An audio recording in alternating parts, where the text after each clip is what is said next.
Chapter 6 of Sarah, Plain and Tall. The days grew longer. The cows moved close to the pond, where the water was cool and there were trees. Papa taught Sarah how to plow the fields, guiding the plow behind Jack and old Bess, the reins around her neck. When the chores were done, we sat in the meadow with the sheep, Sarah beside us, watching Papa finish. "Tell me about winter," said Sarah. Old Bess nodded her head as she walked, but we could hear Papa speak sharply to Jack. "Jack doesn't like work," said Caleb. "He wants to be here in the sweet grass with us." "I don't blame him," said Sarah. She lay back in the grass with her arms under her head. "Tell me about winter," she said again. "Winter is cold here," said Caleb, and Sarah and I laughed. "Winter is cold everywhere," I said. "We go to school in winter," said Caleb.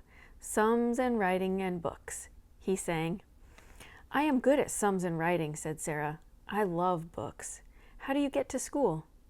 "Papa drives us in the wagon, or we walk the 3 miles when there is not too much snow." Sarah sat up. "Do you have lots of snow?" "Lots and lots and lots of snow," chanted Caleb, rolling around in the grass. "Sometimes we have to dig our way out to feed the animals." "In Maine, the barns are attached to the houses sometimes," said Sarah. Caleb grinned.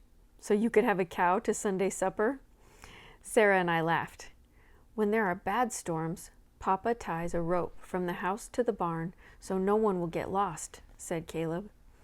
I frowned. I loved winter. "There is ice on the windows on winter mornings," I told Sarah. "We can draw sparkling pictures, and we can see our breath in the air. Papa builds a warm fire, and we bake hot biscuits and put on hundreds of sweaters. And if the snow is too high, we stay home from school and make snow people." Sarah lay back in the tall grasses again, her face nearly hidden. "And is there wind?" she asked. "Do you like wind?" asked Caleb. "There is wind by the sea," said Sarah. "There is wind here," said Caleb happily. "It blows the snow and brings tumbleweeds and makes the sheep run. Wind and wind and wind." Caleb stood up and ran like the wind, and the sheep ran after him. Sarah and I watched him jump over rocks and gullies, the sheep behind him, stiff-legged and fast. He circled the field, the sun making the top of his hair golden. He collapsed next to Sarah, and the lambs pushed their wet noses into us. "Hello, Lou," said Sarah, smiling. "Hello, Maddie." The sun rose higher, and Papa stopped to take off his hat and wipe his face with his sleeve. "I'm hot," said Sarah. "I can't wait for winter wind. Let's swim." "Swim where?" I asked her.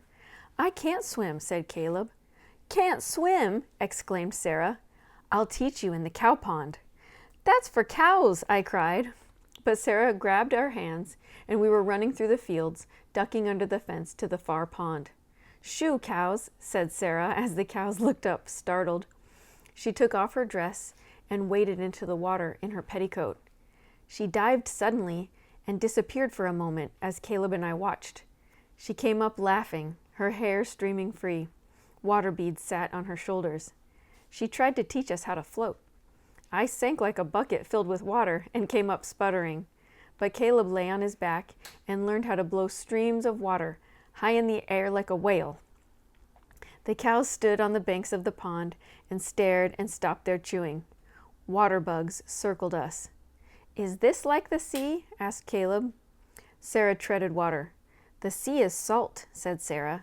"It stretches out as far as you can see. It gleams like the sun on glass. There are waves."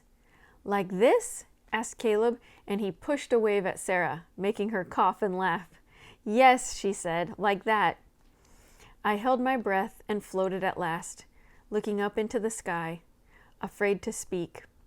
Crows flew over, 3 in a row, and I could hear a killdeer in the field. We climbed the bank and dried ourselves and lay in the grass again. The cows watched, their eyes sad in their dinner plate faces, and I slept, dreaming a perfect dream. The fields had turned to a sea that gleamed like sun on glass, and Sarah was happy.